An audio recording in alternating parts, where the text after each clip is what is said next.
पाली जिले के अखेराज सोनगरा की पुत्री एवं महाराणा उदय सिंह की महारानी जयवंत कंवर की कोख से विक्रम संवत 1597 में अर्थात 9 मई 1540 को कुंभगढ़ में हुआ।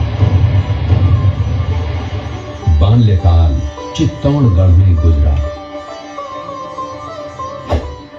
सन 1567 में अकबर ने जब चित्तौड़गढ़ पर आक्रमण किया तो मेवाड़ के प्रमुख सरदारों और सेना नायकों के आग्रह पर महाराणा उदय सिंह ने चित्तौड़गढ़ छोड़ दिया।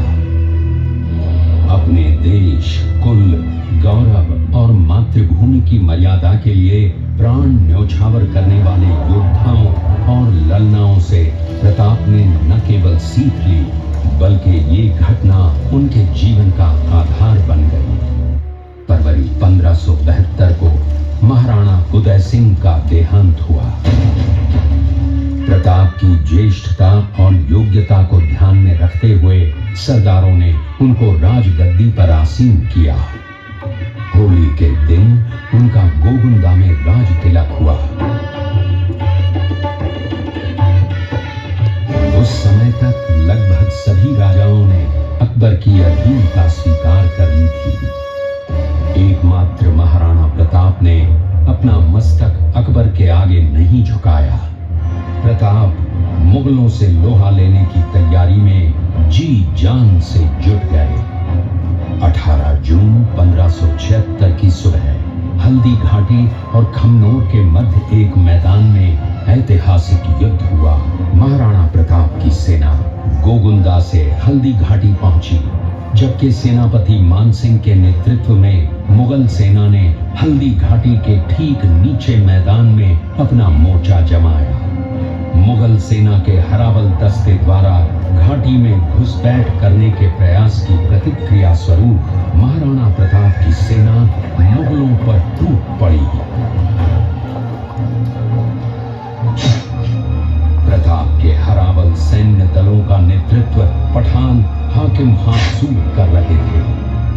भीलू राणा, जो राणा पूंजा के नाम से भी जाने जाते हैं, उनके नेतृत्व में भील आदिवासियों ने गोरिल्ला पद्धति से युद्ध करते हुए मुगलों के छक्के छुड़ा दिए।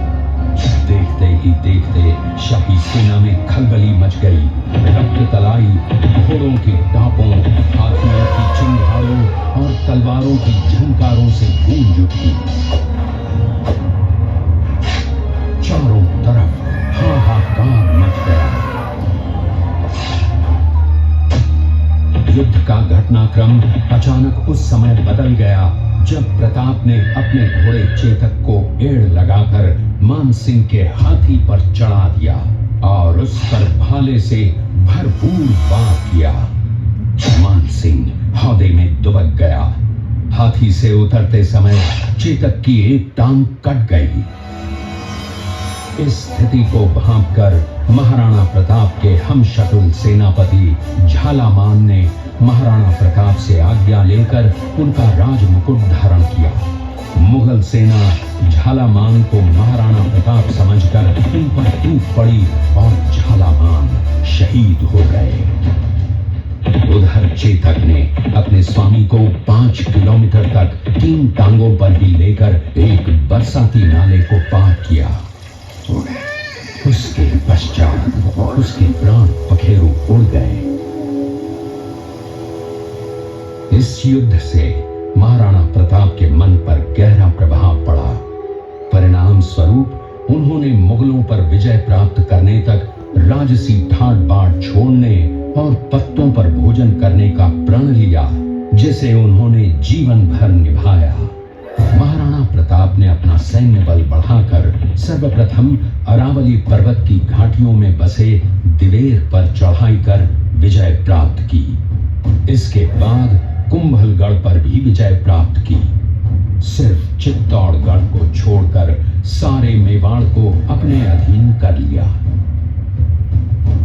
कालांतर में महाराणा ने चावंड में अपनी राजधानी स्थापित की।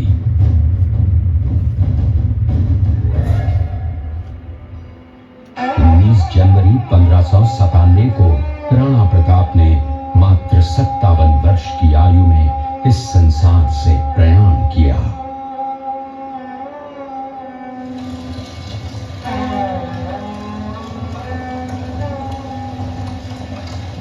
हल्दी घाटी का युद्ध एक सांप्रदायिक युद्ध न होकर आत्मसम्मान, मातृभूमि की स्वतंत्रता व स्वाधीनता का संघर्ष था।